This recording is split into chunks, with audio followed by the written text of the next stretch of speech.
Santuário do Rossio completa 103 anos desse dia 30 de maio. Não podíamos deixar essa data passar desapercebida, veja aí. Que o Santuário de Nossa Senhora do Rossio tem muita história, você já sabe, mas já parou para pensar na evolução de sua grandiosa estrutura? A história conta que essa devoção iniciou por volta do século XVII, mas naquela época não existia igrejinha ou então santuário. Existem duas lendas que remontam à origem da devoção em louvor a Nossa Senhora do Rossio. A primeira delas, do século XVI, é a lenda das Rosas Loucas. O que eram rosas loucas? Rosas loucas eram aquelas rosas muito frondosas, bonitas, mas que se despetalavam facilmente com o vento, mas eram muito bonitas. E lá naquela região do Rossio, reza esta primeira lenda, de que uma certa noite, na comunidade ali presente, emergiu das águas da baía um feixe de luz e foi exatamente em cima de um monte dessas rosas loucas. Portanto, pela manhã, quando eles vieram verificar, os moradores ali, as rosas ainda orvalhadas pelo sereno, encontraram e localizaram a imagem de Nossa Senhora do Rossio. A segunda história é a mais presente no imaginário da população e tem ligação com o famoso Pai Berê. Já ouviu falar nele? Portanto, Pai Berê, vivendo um período de estiagem na pesca, um período infrutífero na sua pesca, rezando e louvando as preces para que conseguisse pesca pelo menos para suprir a subsistência, a comida dos seus filhos e da própria comunidade, passou dias.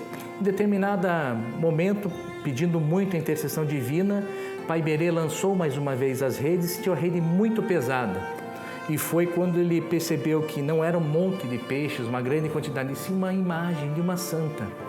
E Pai Berê não ficou resignado, pegou essa imagem, levou para sua pequena casa, sua pequena morada, muito simples, de pescador, e fez dela um local de devoção. As histórias contam que a comunidade de Pai Berê ficava onde hoje é localizado o santuário.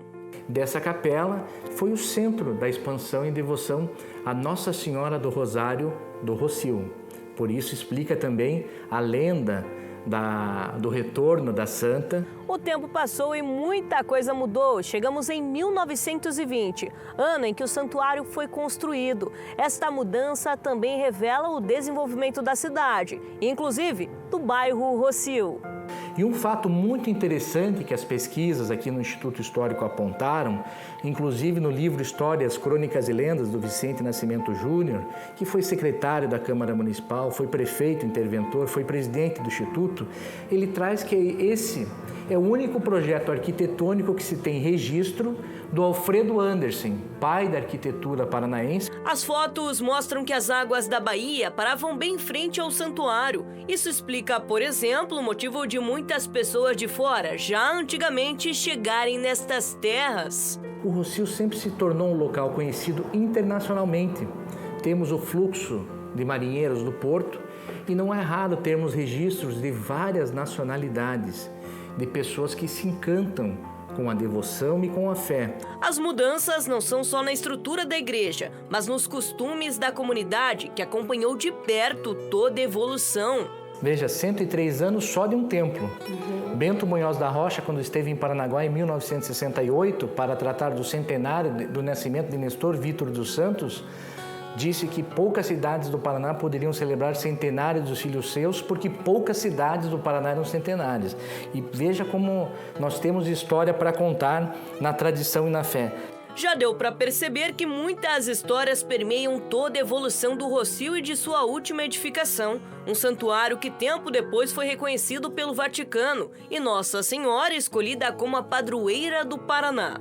Depois fizeram a primeira capelinha, a segunda capela, a igreja a primeira festa, a primeira procissão aconteceu há 210 anos. Esse ano é a festa de número 210.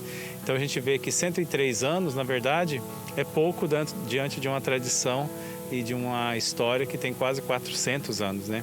E essa igreja é um símbolo, né, para o Paraná todo, para o Brasil, inclusive. Quando alguém lá do Nordeste, do Centro-Oeste, pergunta assim, onde que está a padroeira do estado do Paraná? olha para essa igreja, né? Então ela tem uma importância assim que ultrapassa a religião.